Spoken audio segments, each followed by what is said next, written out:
이영희상 박정훈 대령 전 해병대 수사단장 님은 한 병사의 죽음의 진상을 규명하기 위해 부당한 외압에 맞서 온몸을 던져 싸움으로써 이영희 선생의 정신을 실천해왔기에 이 상을 드립니다. 2024년 12월 2일 이영희재단 이사장 김효순.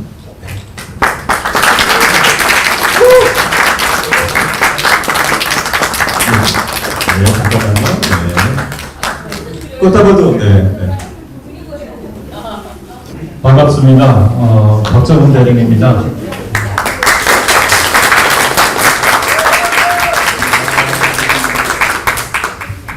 오늘 이영희 선생님 상을 수상하게 돼서 앞에 좀 앉아주세요. 개인적으로 무한한 영광으로 생각합니다. 사실 제가 자라면서 이영희 선생님의 모습을 언론이나 TV 등에 통해서 뵙긴 했지만 자세히 그 선생님의 살아오신 일생을 알지는 못했었습니다. 근데 이번에 이영희 선생님 수상자로 선정됐다는 얘기를 듣고 유튜브라든지 여러 자료를 좀 찾아봤는데 너무 큰 어른이셨다. 우리 암울한 시대에 진정한 지식인이셨고 시대를 뛰어넘는 그런 큰 어른이셨다. 참 옥고도 많이 치르셨고 힘든 과정을 겪으면서도 오로지 그 진실이라는 그 두 글자에 이제 일생을 바치신 분으로 제가 그렇게 알게 됐습니다.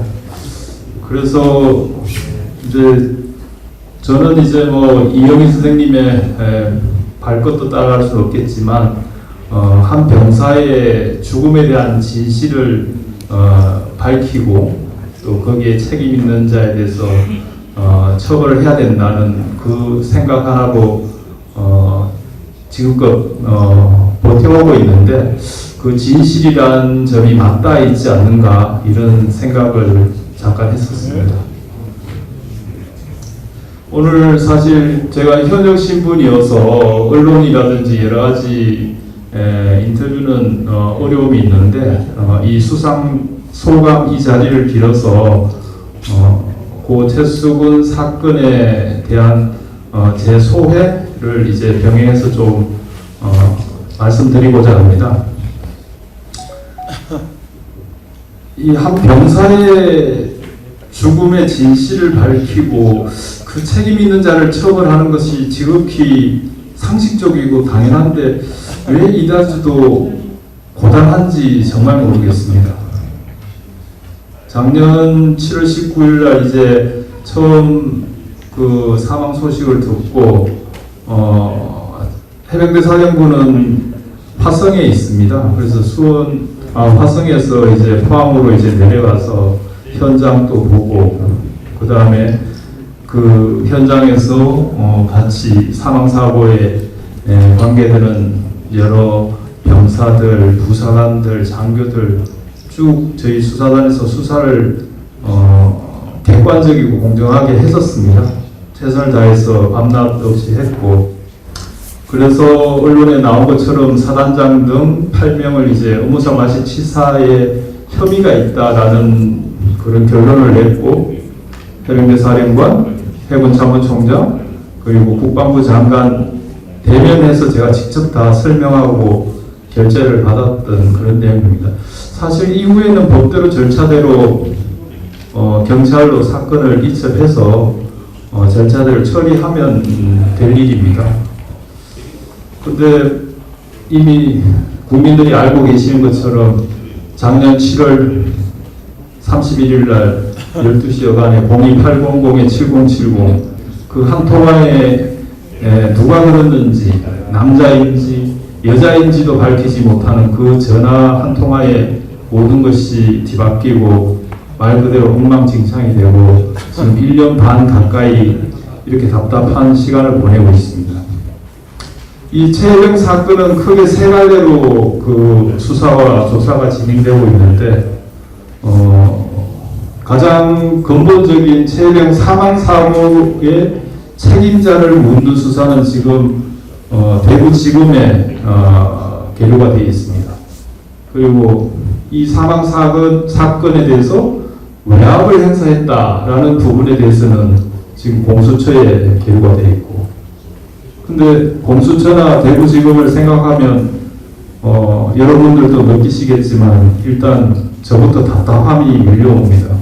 도대체 수사를 하고 있는 것인지 뭘 하고 있는 것인지 1년 반이라는 시간을 어찌 보면 복잡하지 않은 사망사고 하나 처리하는데 이다지도 시간이 걸리는 것인가. 공수처 마찬가지입니다. 공수처도 여러 가지 인적, 물적 어려움은 있겠지만 계속 진행되고 있는 것인지 어떤 것인지 참 답답합니다.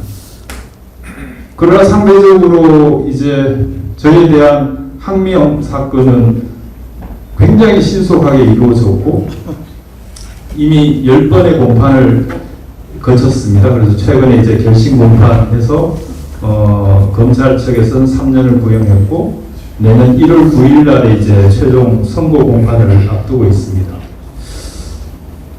사망 사건이 더 근본적인 것 같은데 왜 사망 사건에 대해서는 전혀 진도가 안 나가고 저희 항명 사건은 이다지도 빠른 것인지 정말 이해가 안 되는 그런 현실입니다. 그래서 지금 1년 반 동안 저는 개인적으로 이제 해병대 사령부로부터 격리된 한 4km 정도 이격된 독립된 수경지에서 빈 사무실에서 말 그대로 하루 종일 출근 퇴근 시간만 준수해서 특별한 임무 없이 매일매일을 보내고 있습니다. 그 시간들이 처음에는 상당히 고통스럽고 많은 부분을 또 상실했다는 그런 느낌, 소외감. 정말 이제 제가 국회에서 죽음과 같은 시간을 보냈다라고 했는데 그런 시간들을 보냈고 이제는 어느 정도 거기도 또 익숙해져서 좀 버틸만한 그런 상황입니다. 그래서 그 시간 동안 제가 한번 돌이켜 생각을 해봤습니다. 시간은 많으니까 처음부터 끝까지 최해병 사건에 대해서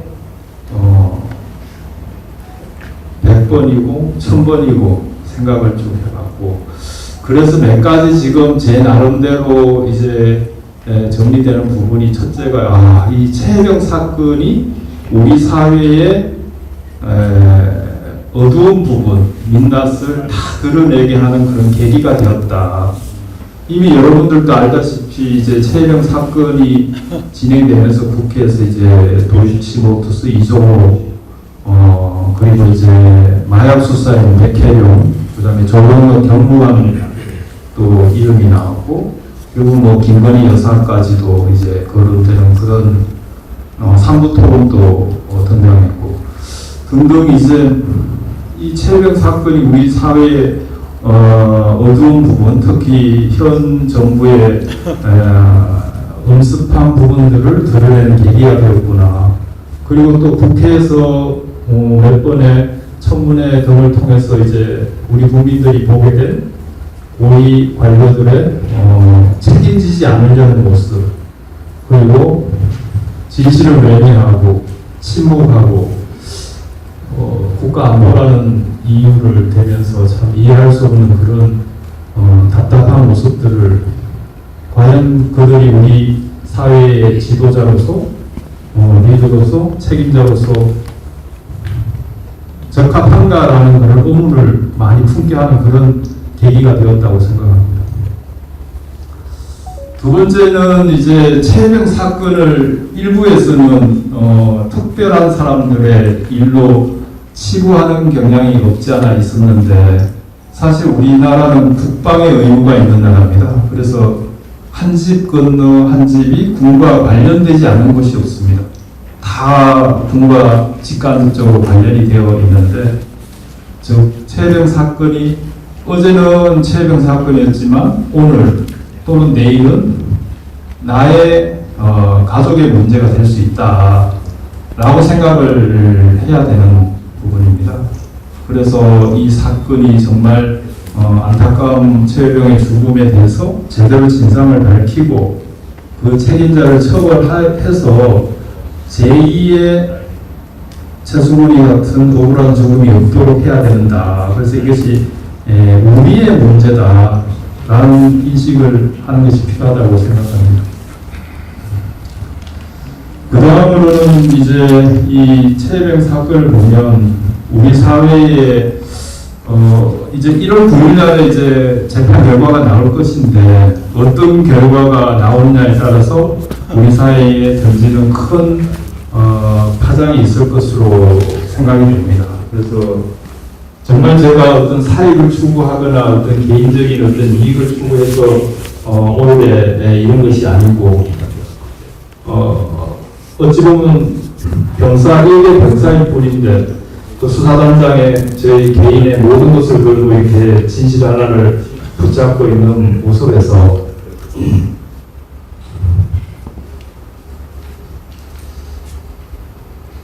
박수 한번 주십시오.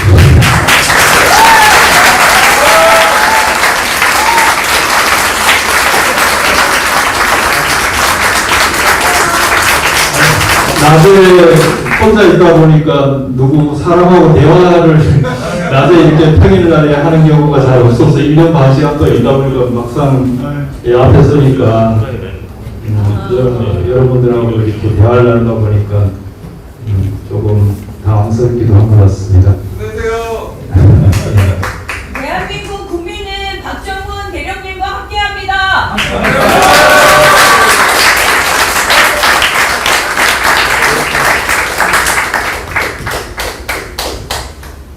그래서 우리나라의 과연 법치국가, 우리 학교에서 쉽게 배웠습니다. 거짓말하지 마라, 약속을 지켜라. 아주 간단한 우리들만의 규칙들이었었습니다. 근데 사실 지금 돌이켜보면 그 형평한가, 법에 있어서 만인이 평등한가, 한 병사의 죽음의 무게나 장군의 죽음의 무게나 똑같은다 한 사람의 죽음인데 그 죽음이라고 해서 가벼이 넘기고 높은 직위에 있는 사람들은 그렇지 않고 그래서는 안 된다라는 생각을 가지고 그래서 1월 9일날 재판 결과가 우리 공직사회에 특히 공직사회에 던지는 메시지가 아마 클 것으로 저는 개인적으로 생각합니다. 진짜 법과 절차대로 따를 것인지 아니면 상관, 상급자의 자의적인 또는 경우에 따라서 불법적인 그런 지시나 명령에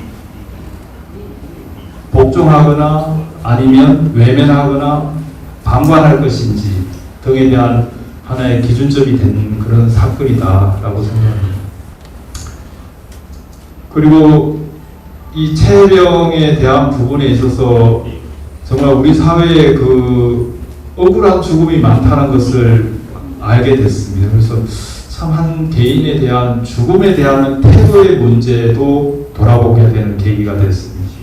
그래서 우리들이 잘 알고 있는 이태원의 159명의 못다운 목숨이라든지 고성지하 차도의 참사라든지 각종 우리 사회에서 불행한 그런 사망 사고에 대해서 과연 정부나 우리의 사회는 정말 심각하게 그 부분에 대해서 고민하고 그래서 진상을 밝히고 재발방지를 강구해서 제2의 그런 불행한 일이 없도록 하고 있는 것인가.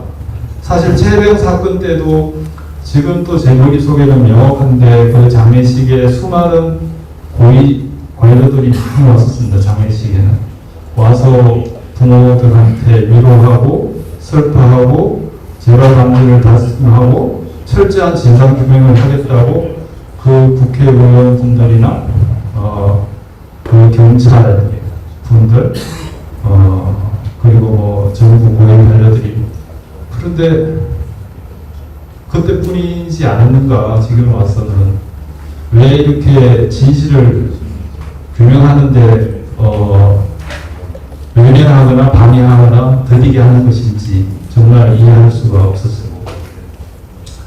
이러한 여러 가지 체병을 통한 제 소외를 느끼면서 그러면 어떻게 해야 될 것인가를 제가 고민을 해봤습니다. 이제 오늘 언론에 보니까 그 정부 여당에서도 국정조사에 이제 동의하고 동참하는 걸로 언론 기사를 봤습니다. 국정조사도 당연히 이제 그 과정에 필요합니다. 필요한데 앞에서도 말씀드렸다시피 이 채병 사건이 세 가지로 지금 나누어져 있습니다. 제가 알기로는 공수처에서 이미 많은 증거와 진술과 자료들을 확보한 것으로 알고 있습니다. 하지만 그 이상을 진행을 하고 있지를 못하는데 제가 참으로 답답하고 한 두 분이 왜 군사재판에 그러한 자료들이 현출이 되지 않는가. 거기에는 이미 외압의 증거라든지 진술이라든지 이런 것들이 다 있는데 같은 국가기관임에도 불구하고 왜 이런 것들이 같이 공조가 되지 않는가라는 안타까움을 갖고 있습니다. 그래서 결국은 모든 세 가지 사건을 통합해서 확인할 수 있는 것은 특검밖에 없다. 그래서 특검을 통해서만이 진실을 규명할 수 있고 책임자에 대해서 거기에 대한 책임을 물을 수 있다라고 생각합니다. 그러면 이 특검법을 어떻게 관철시킬 수 있는가? 결국은 포기하지 않는 마음, 지치지 않는 마음, 그래서 중요한 것은 꺾이지 않는 마음이라고 하는데 그 여기 계신 여러분들, 저를 포함해서 제 역시 마찬가지고 그런 마음을 가지고 한 발 한 발 나가는 것이 진실 규명을 위해서 중요하다고 생각합니다. 그래서 저도 이 싸움의 끝이 언제 될지 또 어떻게 될지 알지는 못하지만 절대 뒤돌아보지 말고 앞만 보고 한 발 한 발 나아가려고 합니다. 그래서 여기 계시는 여러분들이나 혹시 저의 음성을 듣게 되는 많은 국민분들이 중요한 것은 꺾이지 않는 마음이다. 그래야만이 특검법도 관철할 수 있고 진실도 규명하고 책임자도 처벌하고 그래야 우리 사회가 이런 불행한 일을 예방하고 좀 더 건전하고 정의로운 사회가 된다 이렇게 생각합니다.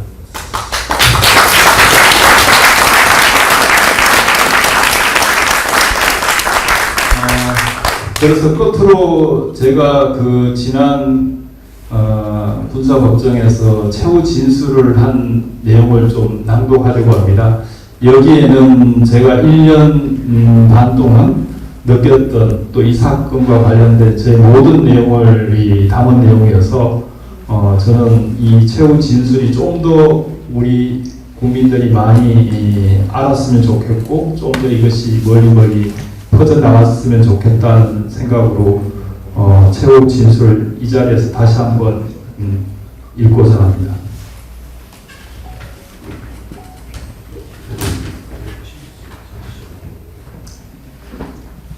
재판장님, 한 병사가 죽었습니다. 그 죽음의 진실을 밝히고 책임 있는 이를 처벌하는 것이 왜 잘못되었습니까? 유가족들에게 맹세하였습니다. 그 죽음에 책임이 있으면 저희도 처벌받겠다고. 이 말은 해병대 수사관이 경북경찰청 경찰에게 울분 섞인 목소리를 외쳤던 말입니다. 오늘 이 자리에서 저 역시 다시 한번 외치고 싶습니다. 한 병사의 죽음에 책임 있는 자를 처벌하려는 것이 왜 잘못된 일입니까? 검찰은 사령관이 3차례에 걸쳐 이첩 보류 명령을 하였고 제가 따르지 않았다고 주장하고 있습니다. 작년 7월 31일 12시 이후 모든 상황은 달라졌고 당시 혼란스러운 상황에서 사령관과 저는 국방부가 도대체 왜 이러는 것인가, 무엇 때문에 그런 것인지 궁금하였습니다. 검찰에서 주장하는 것처럼 국방부 장관이 단순히 이첩 보류만을 지시하였다면 7월 31일부터 8월 2일 이첩 전까지 사령관과 제가 그렇게 고민하지 않았을 것입니다. 2박 3일간의 고민의 흔적은 사령관의 수첩, 사령관과 중수대장과의 통화 녹취, 관계자 변경 시 문제점 등에 대한 문건, 저와 법무관리관의 5회에 걸친 통화 등 많은 곳에 남아 있습니다. 사령관과 참모들은 사령관이 3회에 걸쳐 이첩 보류 명령을 하였다고 진술하였습니다. 하지만 그 누구도 각 회차마다 사령관이 언제 어디에서 누구에게 무엇이라고 명령하였는지 명확하게 말하지 못합니다. 심지어 사령관조차 이 법정에서 정인으로 출석하여 관련 내용에 대해 기억나지 않는다고 하였습니다. 저는 왜 그들이 정확하게 진술하지 못하는지 잘 알고 있습니다. 사령관은 국방부의 지시사항을 이야기하면서 어떡하지라며 고민만 하였고 이첩 보류를 명령한 사실이 없기 때문입니다. 즉 사령관은 국방부의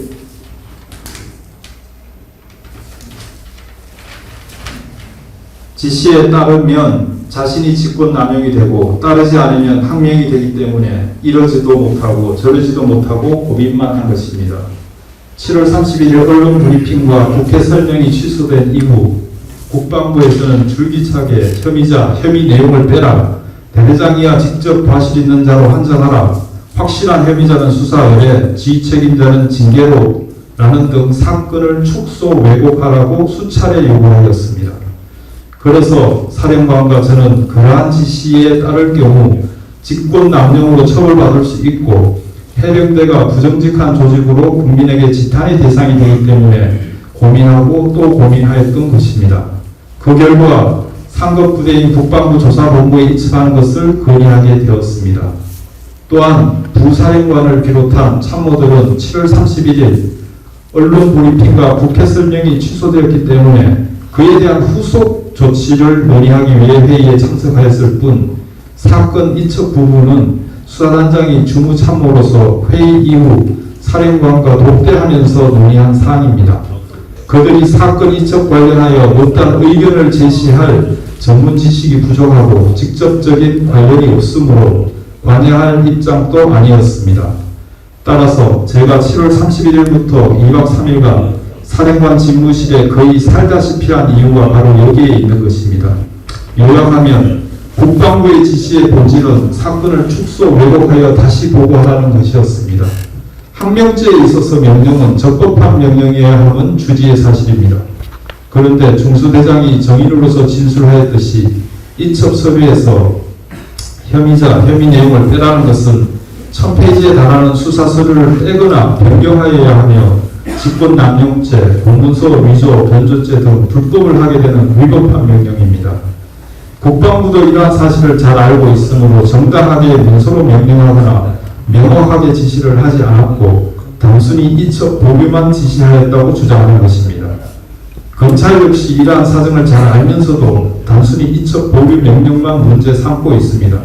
정리하면 국방부는 불법적인 명령을 하였고 사령관은 불법적인 명령에 따르면 자신이 직권남용으로 처벌받을 것을 우려하여 저와 함께 어떻게 할 것인가를 논의하였을 뿐 이첩 보류 명령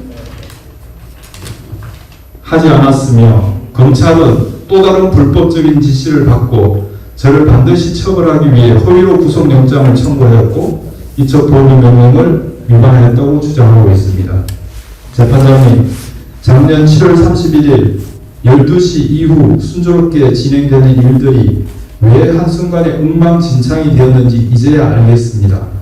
해외 출장을 앞둔 바쁜 와중에 장관이 군사보좌관의 갑작스러운 건의를 받고 계획된 언론 브리핑, 국회 국방위 설명 등을 취소하였다고 주장하는 점, 장관이 밤새 초급 간부들이 걱정되어 다음날 자신의 결재를 번복하였다고 하면서 정작 후속 조치로 지시한 것이 사단장 정상 근무 조치이고 초급 간부에 대해서는 한마디 언급도 하지 않은 점, 7월 30일 장관이 수사 결과를 보고받으면서 사단장도 처벌하여야 하는가라고 언급하였음에도 사단장에 대해서는 일절 언급하지 않았다고 허위 진술하는 점, 이첩 당일 검찰단에서 마치 무엇에 쫓기듯이 경북경찰청으로 가서 수사 서류를 불법 탈취해온 점, 그리고 그 과정에서 공직기강 비서관 등 대통령실, 경찰청, 국방부가 온종일 분주하였던 점, 대통령이 개인 휴대전화로 해외 출장 간 장관과 여러 차례 통화하였고 장관은 그 내용을 밝히지 못하는 점 등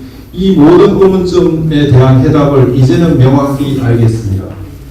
7월 31일 17시경 사령관에게 들은 대통령 경로는 사실이었고 국방부 장관이 02-800-7070 전화 한 통을 받고 이 모든 일이 엉망진창이 되었으며 이후에도 대통령실에서 국방비서관, 공직기관 비서관 등을 통해 정방위로 개입하였기 때문에 국방부, 해병대 사령부 모두 꿀먹은 버무니 마냥 기억이 나지 않는다. 국가안보라 말할 수 없다라는 등 사실을 외면하고 거짓을 말하고 있다는 것을 이제는 명확히 알겠습니다. 재판장님, 이번 재판은 단순히 저 한 사람의 항명죄를 다투는 재판이 아닙니다. 본 사건은 이미 국가적인 사안이 되었고 국회에서 특검법으로 3차례 발의하였다가 대통령이 거부권으로 부결되어 4번째 특검법 발의가 예정되어 있습니다. 손바닥으로 하늘을 가릴 수 없듯이 진실을 언제까지 숨길 수는 없습니다. 거짓은 절대 진실을 이길 수 없는 법입니다. 재판장님, 우리 군 장병들에게 불법적인 명령을 하여서는 안 된다. 불법적인 명령에 복종하여서도 안 된다라고 말해 주십시오. 우리 국민에게 정의는 살아있고 진실은 반드시 밝혀진다라는 사실을 알려주십시오. 그리고 마지막으로 이 자리에 보이지는 않지만 함께하고 있는 고 최수근 해병에게 너의 죽음에 억울함이 남지 않게 하겠다라고 한 저희 약속이 지켜질 수 있게 해주시길 바랍니다. 감사합니다.